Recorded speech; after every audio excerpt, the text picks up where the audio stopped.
We are live. Welcome. I'm Dr. Neha Gaur. We are live today with our first episode of Health Connect.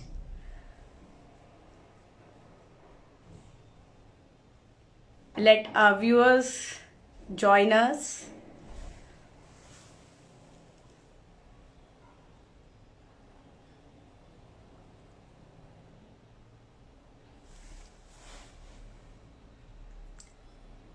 We have started a new series of Health Connect with our specialized doctors.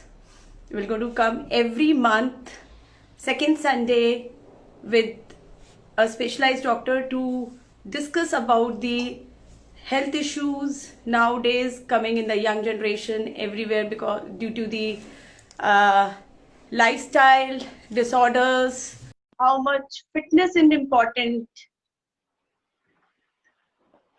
This is very important कि fitness कितनी important रखती है, खाली weight loss करने के लिए नहीं। इस हेल्थ सीरीज को स्टार्ट करने का हमारा मकसद जो है वो यही है कि हम आप लोगों को उन स्पेशलाइज्ड डॉक्टर्स के थ्रू समझा सके कि हेल्थ कितनी इंपॉर्टेंट है। Fitness is a root cause of every problem, of every disease. तो हम लोगों ने इसी चीज को ध्यान में रखते हुए ये हेल्थ टॉक और हेल्थ सीरीज का किया है। हमारे साथ it's a pleasure to start with the first episode, और वो भी इतनी रिनाउंड एंड एक्सपीरियंस गायनोकोलॉजिस्ट के साथ। She is a consultant gynaecologist in Columbia Asia and Yashoda Hospital, Nehru Nagar, Ghaziabad, and she is a IVF specialist. She has practiced many years in London. अगर मैं ma'am की बात करनी शुरू कर दूं तो आई थिंक ये पूरा हमारा आज का टॉक शो मैम की तारीफ और मैम के इंट्रोडक्शन में ही निकल जाएगा। वो इतनी मतलब एक डॉक्टर के साथ साथ she is a wonderful human being I came across, wonderful gynaecologist जो हर पेशेंट को एक पर्सनली अटैचमेंट, पर्सनली बात करती है। इसीलिए इस हेल्थ सीरीज को स्टार्ट करने के पीछे एक मोटिवेशन यही था कि हम उन डॉक्टर्स को यहाँ लेकर आ पाए जो आपके साथ रूबरू आप ही की लैंग्वेज में आप ही की प्रॉब्लम्स को आपको इजीली समझा सके। और हमारा मकसद हील टू फिट का it's not only weight loss journey. Heal to fit is all about your health, your fit body. Let our viewers have started joining. Thank you, Mohini, for such a lovely compliment. And I will be like to start with this Health Connect now. And I want to, it's my pleasure to invite Dr. Neera Bhan on my platform of Heal to Fit for first episode of Health Connect. Myth and facts about exercising during pregnancy, myth and facts about a pregnancy regarding cesarean, regarding normal. Please viewers, मैं आप लोगों से request करूंगी and तक बने रहे हमारे साथ, क्योंकि हम लास्ट में एक बहुत ही इंटरेस्टिंग रैपिड फायर राउंड होने वाला है जो मैम के लिए भी सरप्राइज है। एंड वो रैपिड फायर राउंड में हमारी कोशिश रहेगी हम ऐसे क्वेश्चंस पूछे in one word answers ma'am से जिनसे आप सब कनेक्ट कर सकते हैं अपनी प्रेगनेंसी में। और the day you get pregnant, और आप रोज ये चीज सुनते होंगे अपनी मदर से, अपने फ्रेंड सर्कल में, एडल्टली पीपल से, एंड जिसका हमें आज तक कोई लॉजिक या हमें मिथ्स नहीं, फैक्ट्स नहीं मालूम। तो उसी के लिए आज हम एक एक्सपीरियंस एंड रिनाउंड गायनोकोलॉजिस्ट के ही मुंह से आज हम ये सारी बात। Welcome ma'am. We welcome Dr. Neera Bhan. Thank you very much. It's my pleasure to be here. Ma'am it's our pleasure कि आपने इतने बिजी शेड्यूल में हमारे लिए और हमारी ब्यूटीफुल वुड बी मॉम्स के लिए टाइम निकाला, एंड एक प्लेटफॉर्म में आज हम आपके साथ रूबरू बात करेंगे। एंड होप ये सारा का सारा आज का सेशन हमारा हमारी वुड बी मदर्स और जो ब्रेस्ट फीडिंग मदर्स हैं उनके लिए बहुत इंफॉर्मेटिव हो।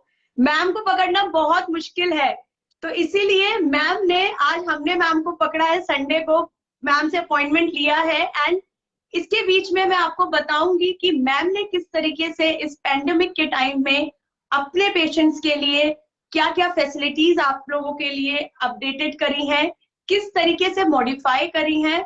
तो हम स्टार्ट करेंगे मैम से, आप लोगों का ज्यादा टाइम ना लेते हुए।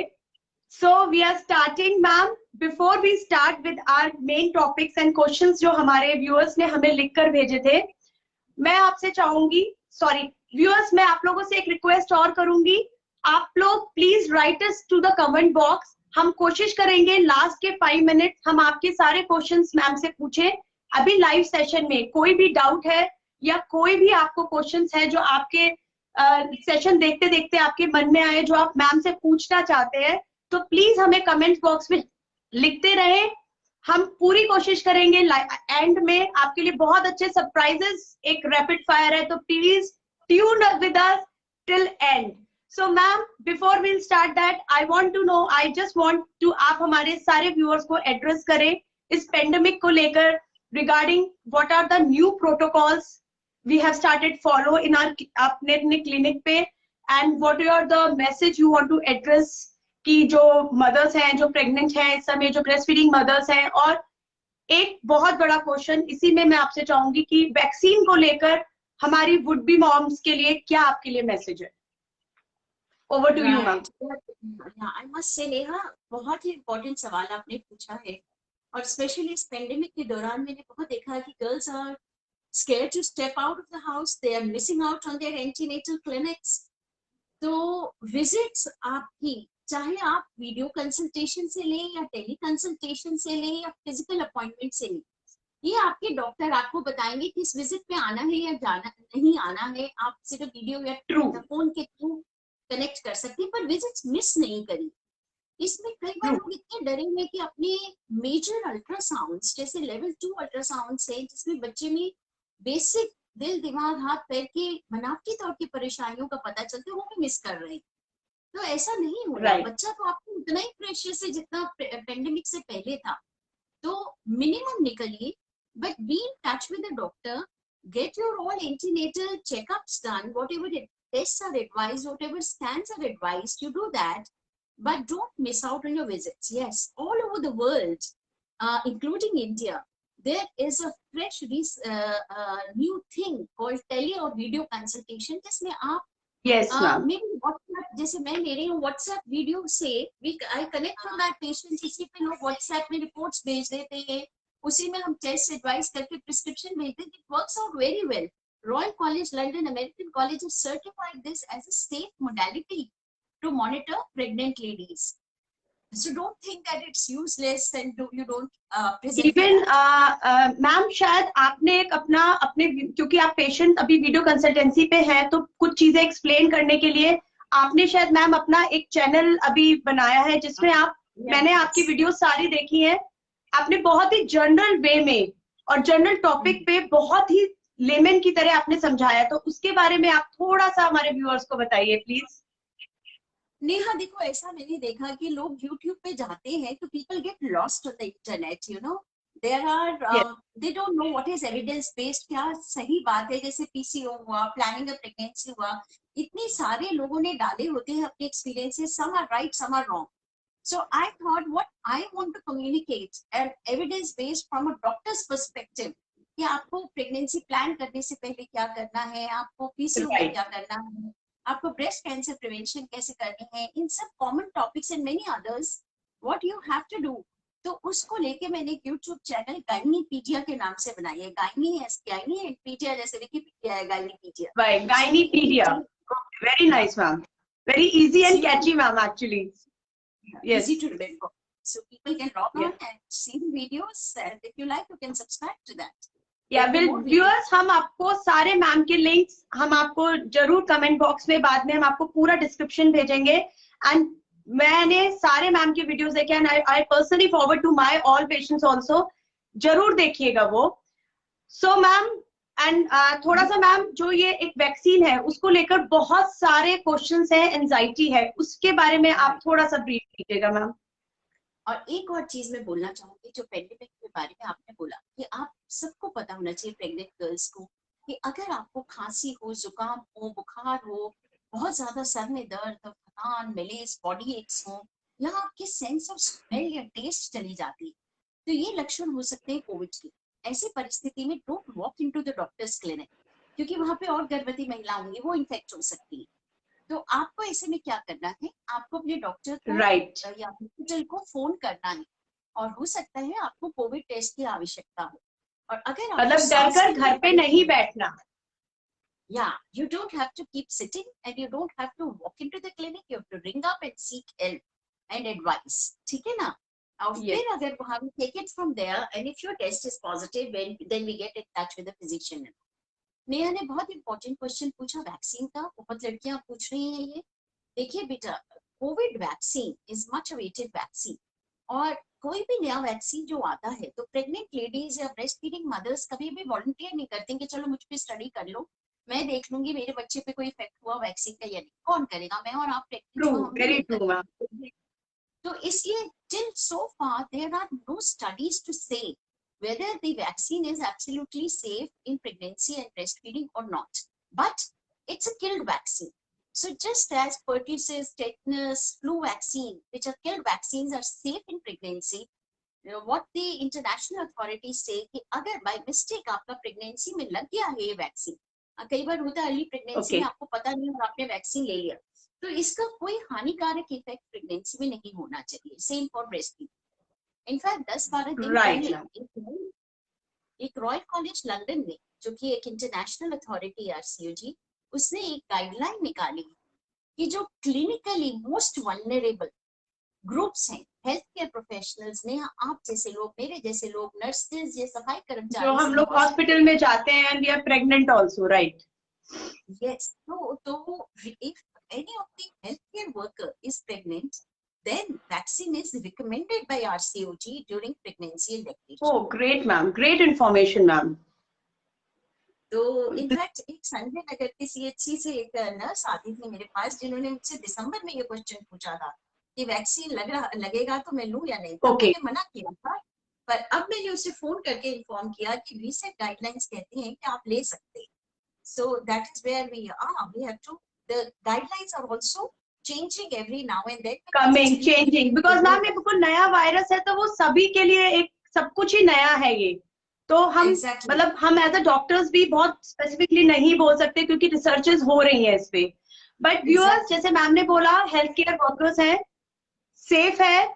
अभी रिसर्च का मैम ने जैसे आपसे शेयर किया, तो और you can discuss with your gynaecologist, इसके अंदर में आप हैं। बट जिस जैसे मैम ने बताया, ma'am is so updated, and ma'am बहुत रिसर्च करती रहती हैं मैम, और बहुत ही ज्यादा स्टडीज, और मैम अभी भी बहुत अपडेटेड है।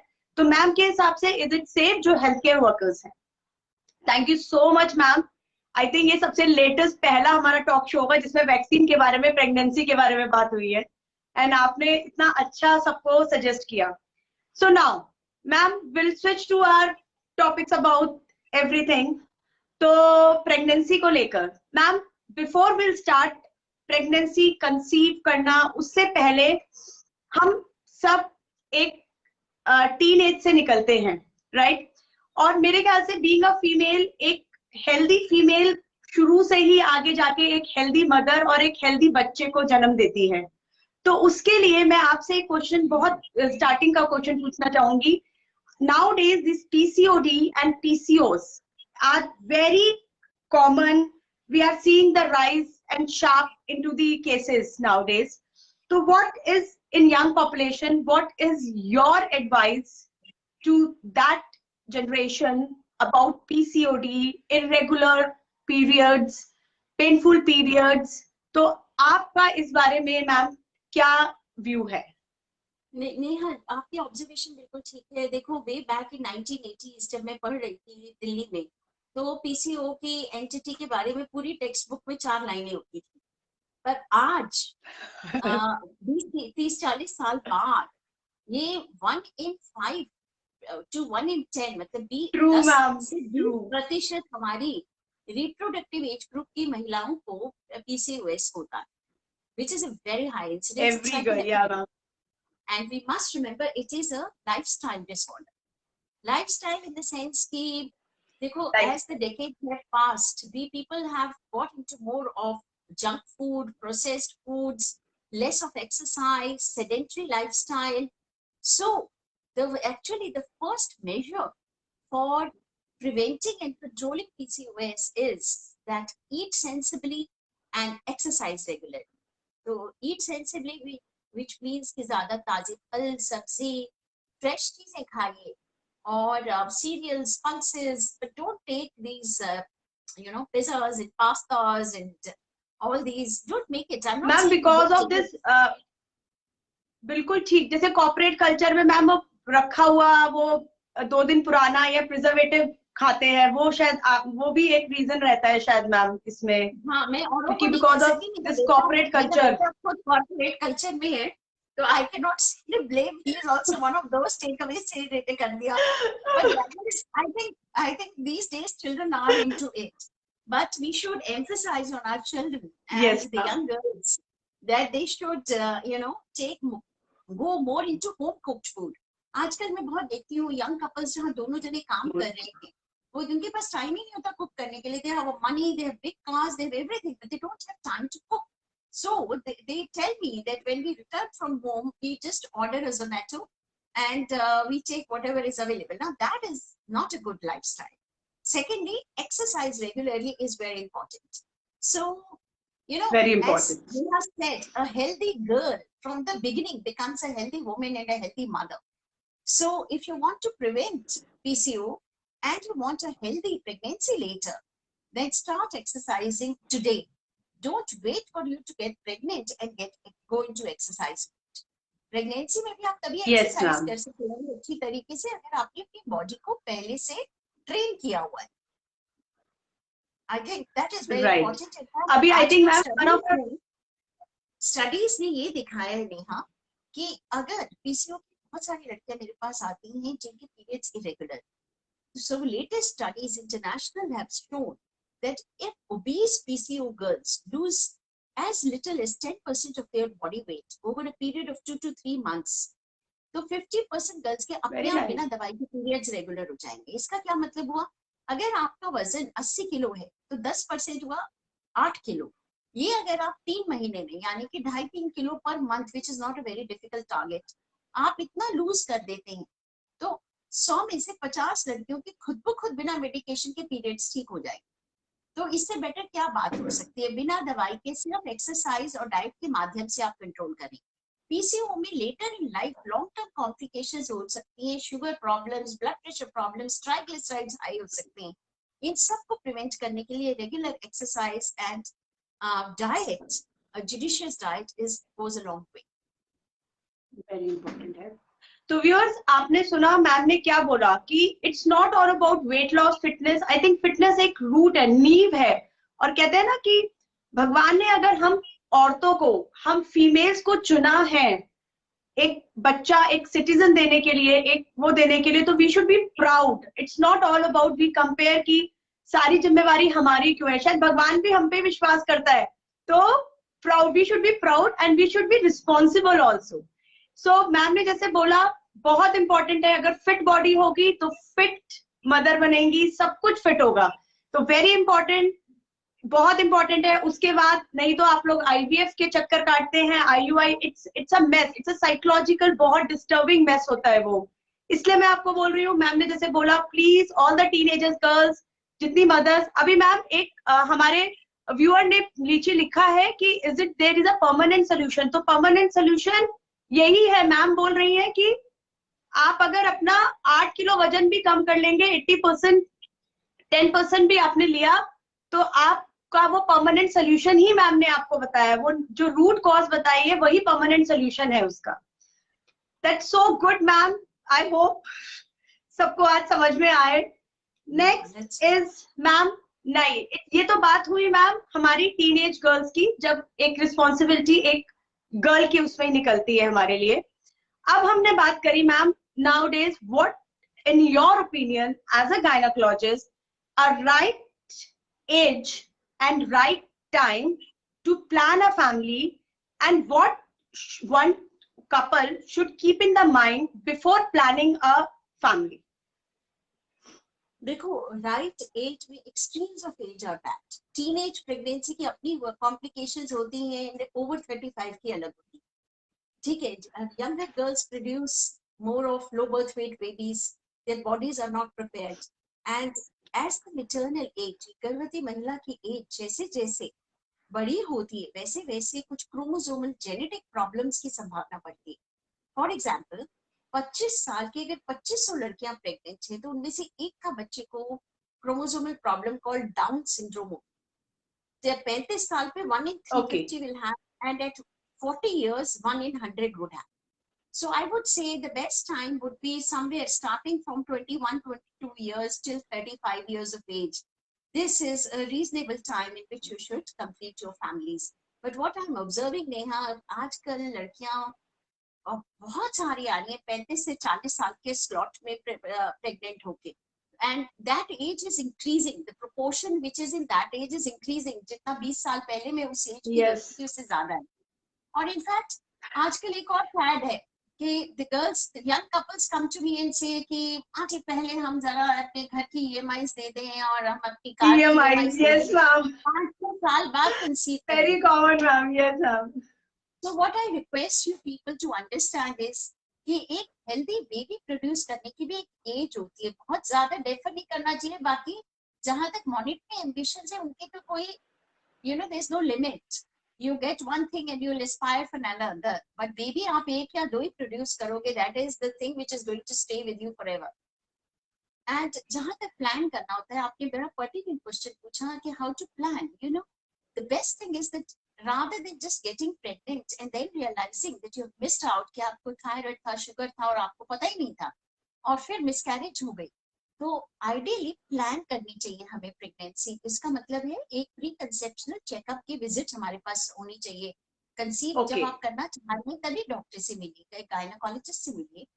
एक फॉलिक एसिड नाम का विटामिन होता है जो बच्चे में बनावटी तौर की दिमाग की और रीढ़ की हड्डी की प्रॉब्लम से सुरक्षा करता है. So this should be started a month before you are planning pregnancy. And there are certain tests which you should be doing.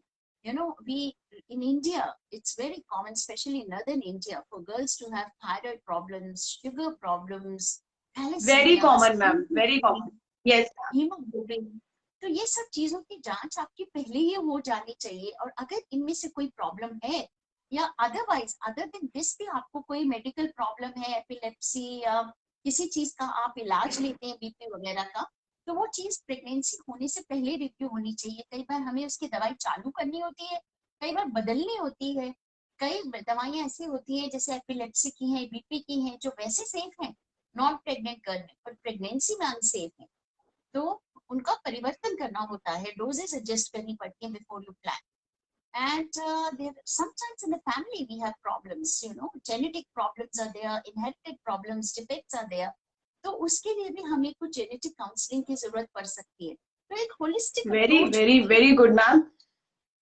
अभी तक हम देखो आजकल नेहा मैंने बहुत देखा, आजकल यंगर पॉपुलेशन में alcohol and smoking has become much more common. तो बिल्कुल मैम, मैं यही टॉपिक बोलने वाली थी. Yes ma'am. बहुत टैबू होता है, लोग बताते नहीं है. तो लड़कियां आती है मदर इन लॉ के साथ, तब नहीं बताएंगे, फिर बात करनी है रुक के, aunty I am going to go, can I drink there? So it's, in our culture, people don't talk freely about it. That is why I take your platform to tell girls that before planning a pregnancy, please quit alcohol and smoking, even passive smoking. The husbands who are listening, quit smoking and drinking. Smoking. Husbands अगर smoke करे उसी कमरे में जहाँ पे pregnant lady है या जो प्लान कर रही है, तो वो भी सही बात नहीं है. पैसिव स्मोकिंग से भी बच्चों को फीचर्स को गड़बड़ हो सकती है, बहुत सारी कॉम्प्लिकेशंस हो सकती है. Right ma'am. मैम इवन मुझे ये वाली बात आपकी बहुत अच्छी क्लिक करी. हम लोग जब प्रेग्नेंट होते हैं हम तभी एंटीनेटल विजिट के लिए जाते हैं. इवन मैंने भी यही हुआ कि जब हमने वो सारी थैलेसीमिया का, थायराइड का टेस्ट, हमें उसके बाद पता लगा अच्छा मुझे थायराइड था. But this is very good thing. Viewers please, जैसे मैम ने बोला है, जब आप फैमिली प्लान करना स्टार्ट करें I think you should have one gynec visit. That time you should get tested. क्योंकि होता कुछ नहीं है मैम, हम लोग जाते नहीं है, टेस्टिंग होती नहीं है जैसे आपने बताया, और हम लोग कंसीव करने के लिए लगे होते हैं, और जब नहीं कंसीव हो रहा होता है तो हम परेशान हो जाते हैं, मेरा मतलब वो ड्राई। तो अगर हमें पहले से अपनी रूट कॉज या हमारी कुछ भी ऐसी चीज है जो हम क्योर कर सकते हैं, तो please before planning the baby you should visit a gynaec, you should go for the test what ever she suggest you. ये बहुत इंपॉर्टेंट है। आई थिंक वो हमारे लिए मैम और इजी ही करेगा, वो विजिट और वो टेस्टिंग हमारे लिए इजी करेगा कंसीव करना। देखो बच्चों, टेस्ट तो बाद में भी होना है, प्रेगनेंसी में ही होना है, तो इससे अच्छा पहले ही हो जाए तो चीजें ठीक हो जाए। ऐसे ही 2 वायरल इन्फेक्शंस होती हैं, रूबेला और वेरिसेला। ये अगर फर्स्ट 3 मंथ्स ऑफ प्रेगनेंसी में हो जाए तो बच्चों में कंजेनिटल हार्ट डिजीज, कोई देख नहीं पाता, कोई सुन नहीं पाता, ऐसी इस टाइप की मेजर प्रॉब्लम्स होती। आइडियली इनके टीके हमें प्रेगनेंसी से पहले लग जाने चाहिए, मतलब बचपन में लग जाने चाहिए। अगर बचपन में नहीं लगे तो इस वक्त टेस्ट होके, अगर नहीं लगे चाइल्डहुड वैक्सीन, क्योंकि हमारे देश में लड़कियों ने मिस किया होता है, तो प्रिवेंटेबल बर्थ डिफेक्ट्स तो हमें प्रिवेंट करनी नहीं चाहिए ना, अपनी शांति के लिए और आसपास वालों की शांति के लिए। बिल्कुल true ma'am. So ma'am now we are switching to our main topic about all about nutrition and exercises, your view. तो उसके लिए सबसे पहले हम बात करेंगे मैम फिजिकल हेल्थ के बारे में। तो हम सब बात करते हैं फिजिकल एक्सरसाइज, फिजिकल हेल्थ, हम सब में कहीं ना कहीं हम मेंटल हेल्थ इग्नोर करते हैं, वेरी इंपॉर्टेंट एस्पेक्ट जो हम बिल्कुल इग्नोर करते हैं। एंड मैं मैम जैसे आपके कुछ पेशेंट्स आते हैं हमारे पास, और भी पेशेंट्स आते हैं जो वर्किंग गर्ल्स हैं, प्रीनेटल क्लासेस ज्वाइन करना चाहती हैं, एवरीथिंग, बट इतना रश है दिमाग में, वो वर्किंग आवर्स का और टाइमिंग्स और ये सब जो है। तो मैम आपके व्यू से वो मेंटल हेल्थ, मतलब खाली एक बच्चा नॉर्मल या सिजेरियन पैदा करना टारगेट नहीं होता कि बच्चे का वेट कितना है, मदर का वेट कितना है, या हमने क्या खाया, मतलब जो पैम्परिंग मिलती है वो घर से भी, या हम अपना भी जो ध्यान रखते हैं वो ये जरूर ध्यान रखते हैं हमने नारियल पानी जरूर पिया है। मतलब मैम जनरली मैं यही सुनती हूँ कि नारियल पानी नहीं मिस किया, बट क्या हम मेंटली हेल्दी हैं और एक मेंटल बच्चा जन्म देंगे, उसके लिए मैम आप क्या कहेंगे मेंटल हेल्थ के ऊपर? Yeah, that's a very important thing. You see, a happy mother can produce a happy baby. That is where we come to. So you should be mentally enjoying your pregnancy. It should not be a burden. You're running between your metro and you're driving and you're stressed with targets. Find time for yourself. 7 to 8 hours of sleep in the day is mandatory. I would say meditation, breathing exercises, they go a long way as stress busters.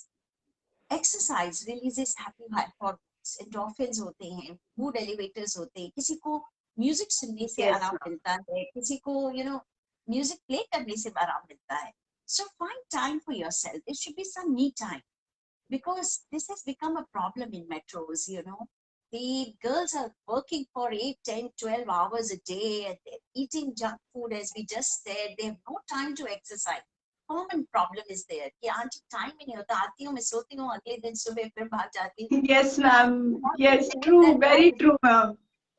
And when you reach my age, then you regret that, you realize that we have not enjoyed. Yes ma'am. Yeah, you should enjoy your pregnancy. You should enjoy time with the little one once it comes, because बच्चे छोटे नहीं रहते, बड़ी जल्दी बड़े होकर hostel पहुंच जाते हैं. You're a career woman, but you're a mother also. Pamper that baby from the time baby is in the womb till the baby grows up. So we are working women, but we are no different. Our children want the same attention which any non-working mother's baby wants. So enjoy your pregnancy. Find time. Don't be stressed. Meditate, exercise, listen to music. Have your hobbies in place. Even if you're not jumping around, even a bit of dance is okay. If your doctor has not said, no problem, you can do a salsa.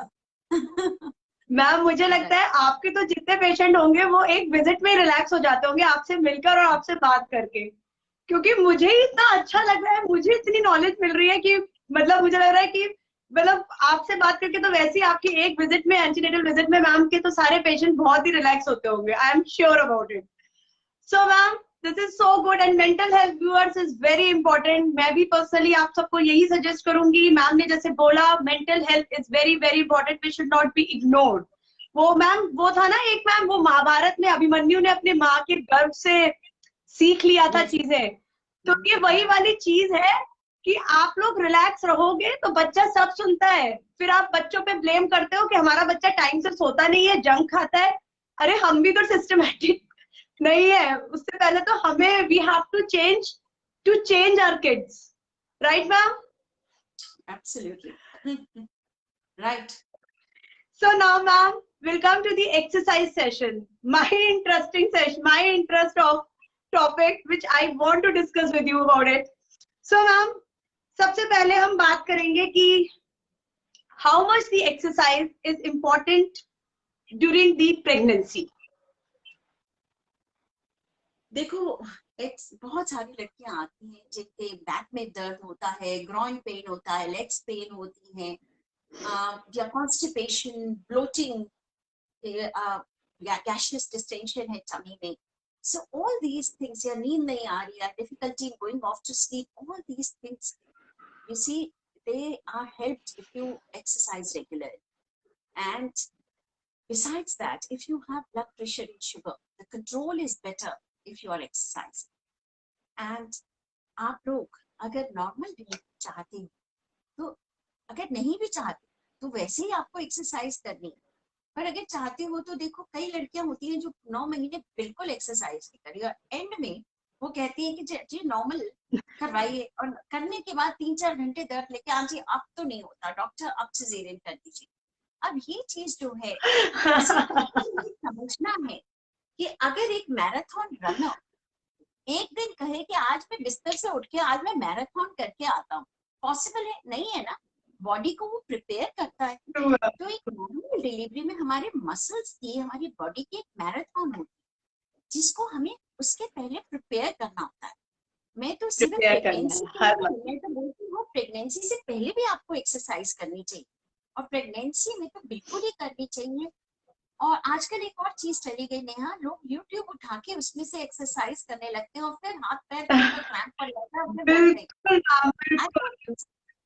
Yeah, so you see, during pregnancy, your joints, your muscles, they're all supple. They're very, because there are hormones called relaxin and progesterone, जिनकी level आपके body में increase होता है. तो आपके जोड़, आपकी मांसपेशियां ढीली, तो उतनी मूवमेंट से सडनली आपका कोई ट्विस्ट एंड टर्न कर सकता है part. So I would say that you must walk and you must do exercise of other muscles with a certified trainer who is trained in pregnancy yoga. You should pregnancy exercises so that you can get, you know, be supervised training of what is good for you, and that would go a long way, not just in delivering this way or that way. Delivery caesarean हो या normal हो, तो दसियों factors पे depend करती है. उसके बाद आपकी रिकवरी कैसी होती है आगे लेटर लाइफ में, जब आप हमारी एज में पहुंच जाते हैं, हमसे भी और बड़े हो जाते हैं, 50, 60, 70s में पहुंच जाते हैं. तो हिंदुस्तान में इतनी लेडीज होती हैं जिनका यूरिन लीकेज होता है, जिनके प्रोलैप्स होता है, यूट्रस नीचे आता है, फिर हिस्टेक्टमीज यूट्रस निकलवाती है. उसकी नींव भी आपकी इसी एज पे लग रही है. अगर आप अभी से पेल्विक फ्लोर कीगल्स एक्सरसाइजेस करेंगे तो बाद में आपको वो कॉम्प्लिकेशंस नहीं.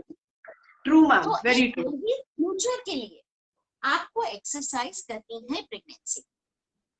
It is very important. Ma'am जैसे आपने बोला वॉकिंग के साथ, ऐसे ही मैं मतलब मेरा एक आपसे वो व्यू है इसके अंदर कि हमारे पास जनरली पेशेंट आता है, वो ये बोलता है आके कि मैं ऑफिस में जॉब करती हूँ, मेरा ऑलरेडी इतना ऊपर नीचे जाना आना होता है, तो मैं बस वॉक कर लेती हूँ. तो जैसे मैम आपने अभी बोला कि प्रोजेस्टेरोन और रिलैक्सिन हार्मोन की वजह से सारी मांसपेशियां ढीली पड़ जाती हैं, तो आप क्या बोलोगे, क्या खाली वॉकिंग इज अ सफिशिएंट इस चीज के लिए? Walking is very important, but that alone is not sufficient, क्योंकि एक सर्टेन ग्रुप ऑफ मसल्स आपके एक्ट कर रहे हैं. बाकी सारे ग्रुप ऑफ मसल्स को ट्रेन करने के लिए आप समझ सकते हैं, अगर आप एक ही चीज करें, वॉकिंग करें, तो एक सर्टेन ग्रुप होगा ना बाकी को ट्रेन करने के लिए और तरह की एक्सरसाइज करने. बट फिर से आप कितनी एक्सरसाइज इंड्योर कर सकते हो, ये डिपेंड करता है कि आपकी बेसलाइन बिफोर प्रेगनेंसी आप कितनी एक्सरसाइज कर रहे थे। तो मेरे पास कई Right. लड़कियां आती हैं, आंटी मैंने लारा दत्ता की या शिल्पा शेट्टी की प्रेगनेंसी वो नहीं देखी, मैं तो कर ही नहीं पाई। भाई वो लोग जो हीरोइंस हैं, आपको याद Yes. रखना है, वो 2-2 घंटे वेट ट्रेनिंग कर रही है 10 साल से। Yes, ma'am. और कई उनके सालों से कर रही होती है वो लोग, कई सालों से उनकी बॉडी टोन्ड होती है। तो जो एक्सरसाइज वो लोग कर सकती हैं, वो मैं और आप नहीं कर सकते। True in fact ma'am. नेहा, मैं एक पर्सनल एक्सपीरियंस शेयर करूंगी। जी ma'am. I delivered my baby in Sydney. So we were working in Sydney at that time. It's 26 years ago. I attended antenatal classes there. वो first मेरा ओ, तजुर्बा था, क्योंकि तब तक हिंदुस्तान में तो होती भी नहीं थी। तो मैं 26 प्रेगनेंसी साल पहले तो एक्सरसाइज, हमने सुनी भी नहीं थी। I went for pregnancy antenatal classes, and okay. trust me, I found that I was the least toned up person. I am not saying with pride, I am saying it with shame.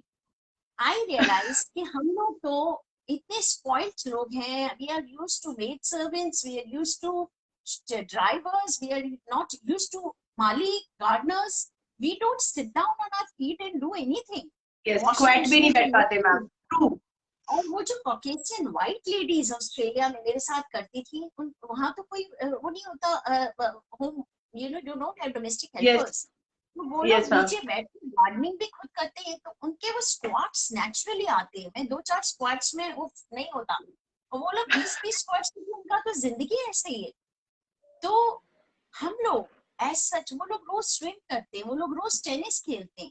तो जितनी वो लोग कर right. सकते हैं उतनी exercise हम suddenly one day पे नहीं करेंगे। तभी एक रोल नहीं। होता है, हम लोगों को सुपरवाइज करनी चाहिए एक्सरसाइज। हमको सडनली, अगर पहले हम कुछ नहीं कर रहे थे, तो स्टार्ट करिए वॉक से, 10 मिनट करिए, 20 मिनट राइट। करिए, और फिर और एक्सरसाइजेस पे जाइए। It's always a graded right. Exercise. But अगर आप पहले से कुछ कर रहे हैं, आपको पहले ही वॉक्स जॉगिंग की आदत है, आप पहले योगा सूर्य नमस्कार कर रहे हैं, तो फिर आप from the beginning you can go to the yes. Exercises. Yes ma'am, जैसे आपने बताया बिगनिंग से, और जिस तरह से आपने प्रोग्रेसिव एक्सरसाइजेस के बारे में बताया, मैं एक चीज और पूछना चाहूंगी। जनरली हम लोग बहुत कॉमनली देखते हैं, मेरे पास पेशेंट आते हैं 7 मंथ्स में, मतलब उनका कहना ये होता है कि 7 मंथ में या 8 मंथ में, 9 मंथ में, मतलब आपने जैसे बोला, बहुत अच्छी बात आपने बोली कि हम पूरे टाइम तो कुछ करते नहीं है, हम पहले भी नहीं करते हैं, और हम सडनली एक तो लास्ट मोमेंट पे चाहते हैं कि हमारा नॉर्मल भी हो जाए। दूसरा, हमारे पास, अब जैसे आपने बोला कि भाई स्टार्टिंग से आप एक्सरसाइज कीजिए। मेरे पास पेशेंट मैम जनरली हमारे पास 7 मंथ में, 8 मंथ में आके मुझसे एक्सपेक्ट ये होता है हमारे जैसे कि हम एंटीनेटल क्लासेस इसलिए ज्वाइन कर रहे हैं कि हमारी नॉर्मल होगी। तो मैम उसमें आपका क्या कहना है कि हमें कौन से मंथ से करनी चाहिए, और कौन सी ऐसी कंडीशंस हैं कि जिसमें हमें एक्सरसाइजेस को लेके क्या प्रिकॉशंस हमें थोड़ी सी लेनी चाहिए ma'am? That's very important. See, it's not like a miracle that you start exercising and within a month or 2 months your muscles become toned up. It's a gradual thing. और in fact 7-8 months में जब हमारा baby pump इतना बड़ा होता है, तो yes. कई सारी चीजें हम कर भी नहीं पाते। हाँ, तो ये ट्रू मैम। बट नेहा, तुमने भी शायद देखा हो, एक्सरसाइजेस को लेकर या कई सारी प्रेगनेंसी को लेकर इतनी मिथ्स है इस कंट्री में। बहुत मिथ है मैम। राइट।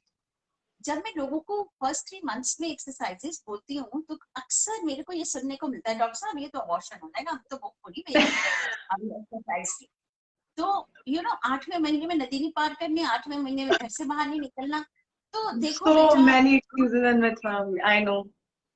तो जो प्रेग्नेंट लेडीज सुन रही हैं और जो जिनके हस्बैंड सुन रहे हैं, देखो बेटा, कुछ मिथ्स होती हैं और कुछ साइंटिफिक एविडेंस होता है। कोई साइंटिफिक एविडेंस ऐसा नहीं है कि फर्स्ट 3 मंथ्स में एक्सरसाइज करने से आपकी मिसकैरेज हो जाती है। In fact again I come back to Sydney, वहां पे सारी मेरी जो नेबर्स थी वो प्रेगनेंसी में स्विम करा करती थी।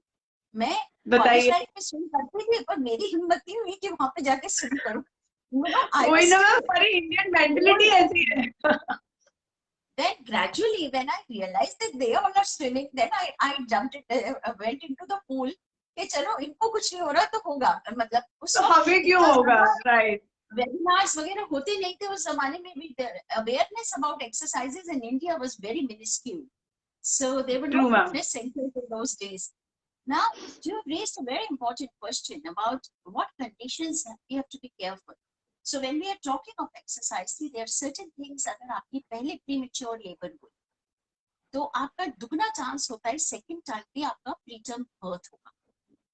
या फिर अगर आपका नीचे से ब्लीडिंग हो रहा है, या आपको लीकिंग वाटरी डिस्चार्ज हो रहा है, या आपके सर्विक्स पे स्टिच लगा हुआ है, ये कई लोगों के लगता है जिनका सर्विक्स वीक होता है, या आपके रिपीटेड मिसकैरेजेस हैं, या फिर आपकी ट्विन्स हैं, या आपको कोई बहुत सीरियस हार्ट लंग की प्रॉब्लम है, बहुत ज्यादा खून की कमी है, सांस आपका फूलता है, तो इन सब सिचुएशंस में आपको एक्सरसाइज या प्लेसेंटा नीचे, प्लेसेंटा कई बार one to 2% of pregnant girls can have placenta lying over the mouth of the uterus. Placenta down, yes ma'am. Placenta previa बोलते हैं और इसमें suddenly bleeding हो सकती है। तो ये वो कैटेगरीज हैं, अगर आपको इसमें से कुछ है तो उस पर आप अपने आप नहीं एक्सरसाइज चालू करिएगा, फिर आप अपने डॉक्टर या अपने सर्टिफाइड प्रेगनेंसी इंस्ट्रक्टर से बात करिएगा। कई बार ऐसा होता है लोअर पोर्शन की नहीं करवा सकते हम, सिर्फ आपके अपर एरियाज की अपर टोनिंग कराते हैं। Yes ma'am, true. कुछ एक्सरसाइजेस कुछ ग्रुप्स को करा सकते हैं, पेल्विक फ्लो करा सकते हैं, बट आपको फिर हम स्क्वाट्स नहीं कराएंगे। Many things are there, Neha would know it best. So there are many things like that which have to be tailored in these circumstances to your individualized needs. True viewers, जैसे ma'am ने बोला, मैं I am totally agree with ma'am कि there are certain exercises which we can do it with precautions. और ma'am हम लोग एक चीज जरूर बोलते हैं, being a physiotherapist and being a ये प्रीनेटल एजुकेटर, कि it's better not to do the exercises doing the wrong exercises, right? तो ये वही वाली बात है कि प्लीज गूगल पे सर्च करके, यूट्यूब पे देखकर आप लोग प्लीज फॉलो मत कीजिए। सबकी बॉडी, सबकी प्रेगनेंसी, सब कुछ डिफरेंट होता है। तो अपने बॉडी सिग्नल्स को, अपने डॉक्टर्स पे विश्वास कीजिए, अपने डॉक्टर से कंसल्ट कीजिए, और कभी भी एक्सरसाइज करें तो अपना fitness trainer please wisely choose करें। उसकी एक मतलब वो बहुत जरूरी है experience regarding the same line, क्योंकि आजकल हम लोग ये गूगल बाबा ने ना मैम सबको डॉक्टर बना दिया है। Absolutely. People don't know what is evidence based, what is not.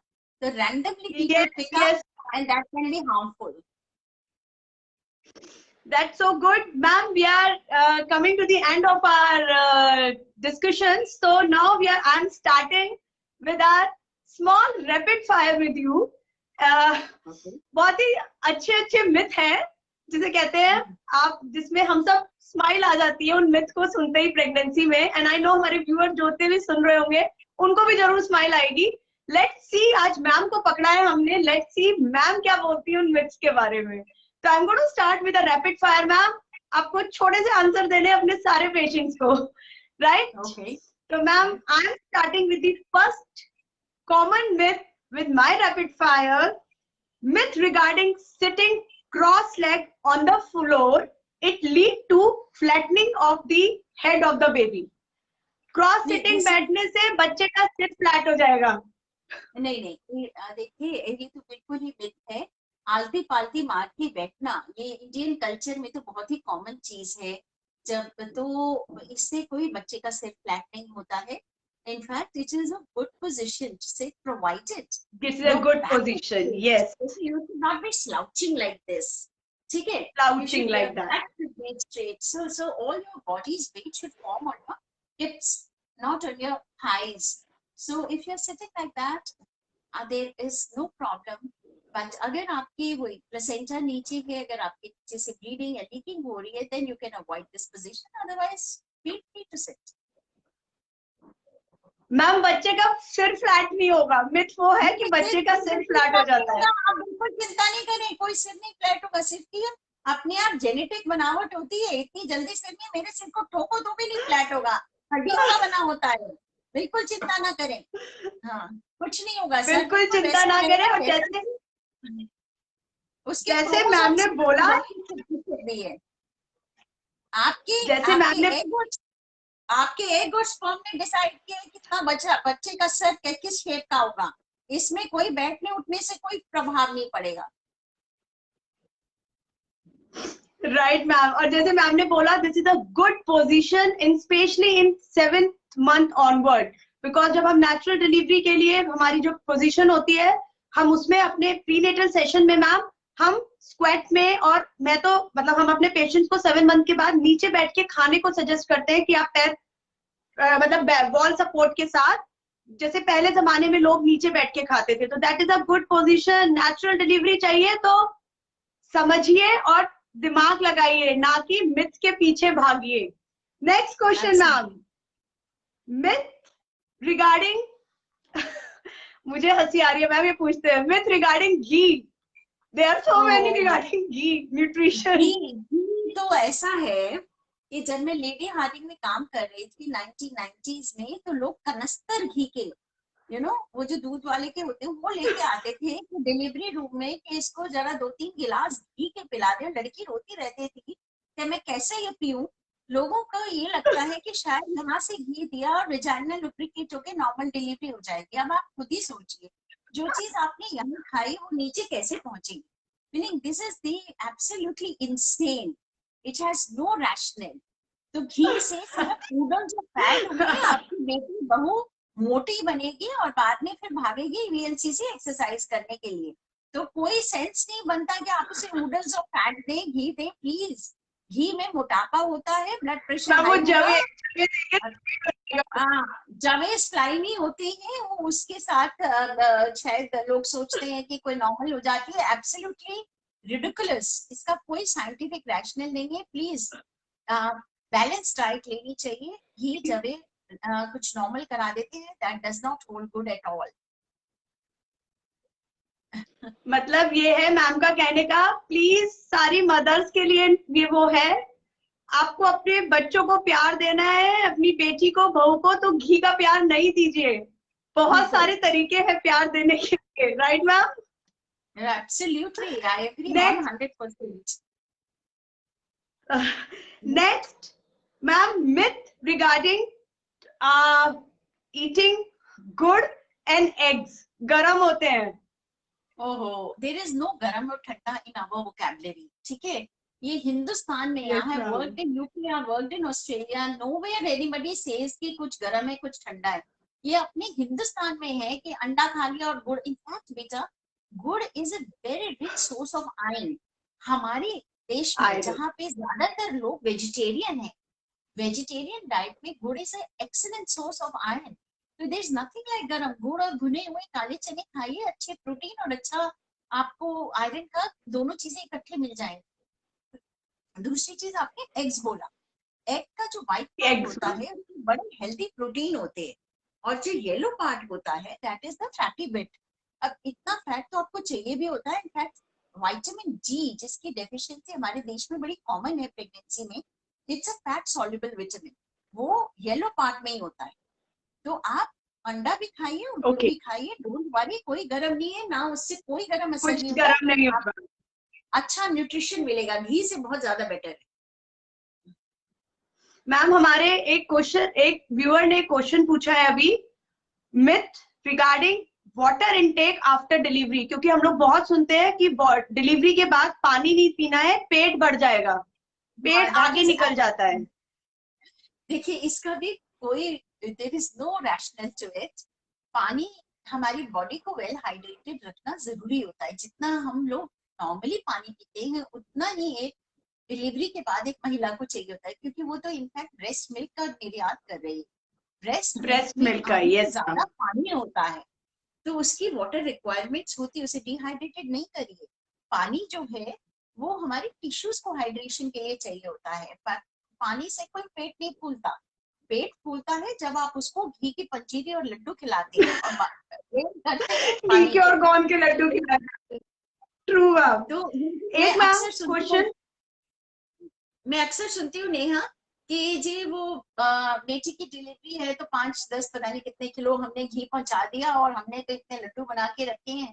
तो वो चीज करना छोड़िए, उसकी जगह उसको पानी तो देना ही है, और हेल्दी फूड दीजिए, बैलेंस डाइट दीजिएगा। बैलेंस डाइट दीजिए।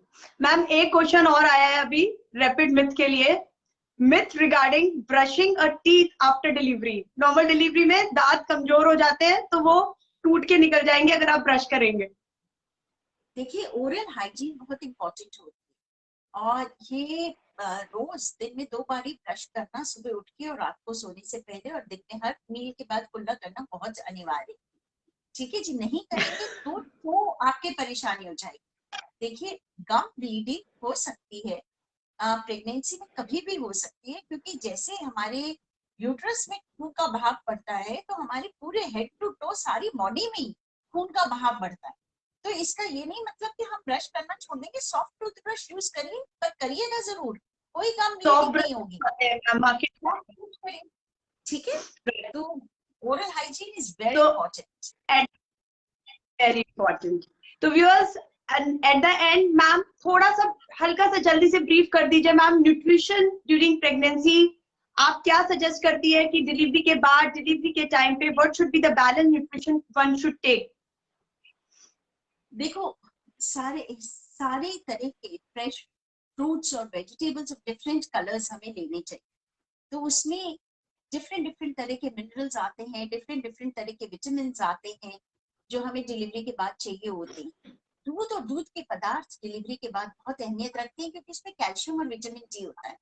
जब हम बच्चे को ब्रेस्ट फीड करते हैं तो एक तरीके से हमारी बॉडी से साइफन आउट हो जाता है कैल्शियम विटामिन डी, जो milk is a huge source. तो इसलिए उसको हमें रिप्लेनिश करना है. तो हमें we should advise more of milk products to our after delivery. इसके अतिरिक्त देखिए सीरियल्स, पल्सेस, मतलब होल ग्रेन आटे की रोटी दीजिए उसे, चावल, खिचड़ी, दालें हर प्रकार की दीजिएगा. यहाँ पे ये बड़ा है कि ये दाल देनी है, ये नहीं देनी है. Yes, ma'am, true. अच्छी तरह से कुक्ड प्रॉपर्ली गली हुई दाल दीजिए. बट यू गिव दाल का पानी लोग देते हैं, दैट इज इनसेन. दाल का पानी नहीं, पूरी पूरी दाल दीजिएगा क्योंकि उसको प्रोटीन की जरूरत है. उस लड़की ने एक बच्चे का का बच्चा निकला है, सोचिए उसकी बॉडी से कितना कुछ निकल गया.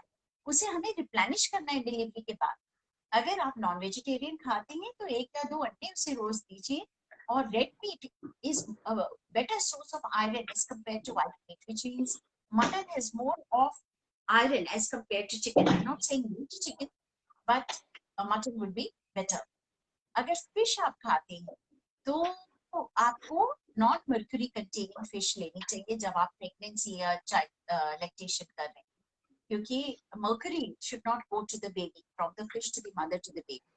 So just look that up. और बाकी आप ड्राई फ्रूट्स लेना चाहे तो ले लीजिए, not a problem at all. They also nuts have and all, yes ma'am. But don't fry them. क्योंकि अक्सर में मेरे को ये देखने को मिलता है कि डिलीवरी के बाद लोग पूछते हैं कि जी हम तल के दे दें ड्राई फ्रूट्स. तो वो तलने का process again ghee is to be avoided. So you can eat ma'am ghee किसी भी तरह देना ही देना है. घी नहीं दीजिए, नॉर्मल जितना हम और आप खाते हैं. तो दाल में तड़का लगाने उतना लगाइए. हमें चाहिए. Absolutely no. से पराठा खाना वो दे दीजिए, लेकिन ये नहीं कि आधा दूध और आधा घी और you know you can make a drink ghee. That is not to be done. Yes ma'am. So viewers, we are ending our show now. पूरे उसका शो का आई थिंक एक बॉर्डर लाइन का जो मुझे अभी तक मैम का हम सब ने समझा है वो ये है कि fitness is the key of your healthy living, healthy baby, healthy mother, healthy girl and everything. तो आपकी अगर बॉडी इंटरनली फिट है तो आप हर चीज में फिट हैं, चाहे आपकी वो मदरहुड हो, चाहे आपका वो टीनेज हो, and everything. And being a woman, we should be proud. We should be really proud we can give a birth to a healthy citizen to society. We should not never feel ashamed about it. We should be proud about it. So it's our responsibility to keep us fit first of all. And this is the responsibility of all the males in the family also to keep their women fit in every age. It starts from your girl child give birth till the end of your mother in the old age, right ma'am?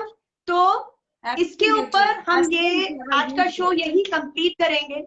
Yes ma'am, over to you ma'am, आप क्या कहना चाहेंगे last में? सबके लिए prenatal exercise कीजिए, under supervision कीजिए, and now I'll ask ma'am to just wind up the session to give a last message to our viewers. Well, I would like to address the fathers to be also. तुमने एक बड़ा important point last में बोला है। देखिए, सिर्फ एक lady के ऊपर नहीं है, ये जो would be fathers हैं, आप भी तो फादर बनने वाले हैं, तो आपका भी उतना ही रोल होना चाहिए अपनी वाइफ को encourage करने का कि वो healthy eating हो, उसका काम शेयर करें ताकि वो mentally stressed ना हो, and to keep her happy, well nutritioned, and to encourage her to do exercises, take her to the exercise classes. So I would request that you both, the husband and wife, contribute to bringing a healthy baby. It's always a joint effort. Yes. With that, I would thank you so much, ma'am, for the wonderful session. Thank you so much. It's my pleasure. It's my pleasure, and it's our viewer pleasure to have you today with us, and you gave us a time to address us, to give a good information, a wonderful information I should say. And viewers, please, अगर आप किसी और topic के साथ ma'am के साथ दोबारा live आना चाहते हैं, कनेक्ट करना चाहते हैं, तो हमें जरूर लिखिएगा। हम पूरी कोशिश करेंगे कि हम मैम का फिर से बिजी शेड्यूल में से मैम को फिर से मैम से टाइम लें, और आप लोगों के लिए हम फिर से एक लाइवली सेशन इसी तरीके से एक किसी अच्छे वुमेन हेल्थ के टॉपिक के ऊपर हम बात करें। Thank you so much ma'am again for coming with us. Thank you so much ma'am. या thank you so much viewers for connecting with us. हम लोग हर second Saturday Sunday of month we will be coming like this only with our other specialist doctors teams. आप लोगों के लिए जो lifestyle disorders हमारे दिन पे दिन बढ़ती चली जा रही है, उसी चीज को मद्दे ध्यान में रखते हुए हमने ये शो स्टार्ट किया है। हम कोशिश करेंगे हर फील्ड से हम किसी स्पेशलाइज्ड डॉक्टर को लेकर आए और आप लोगों के साथ कनेक्ट करें। आप लोगों को कोई भी चीज हमसे पूछनी हो, कोई स्पेशलाइज्ड डॉक्टर की आपकी डिमांड हो, तो प्लीज हमारे हील टू फिट के पेज पे हमें जरूर लिखें। आज का सेशन आपको कैसा लगा, हम क्या चीजें उसमें और कवर करें। Do write to us. We love to listen to you. We love to hear from you. I hope you like it. So now I'm signing off. Dr. Neha, आपकी फिजियोथेरेपिस्ट and health motivator. इसी तरीके से बने रहे, इसी तरीके से fit रहे, and I wish all the would-be mothers a healthy pregnancy and healthy, happy motherhood. Thank you so much.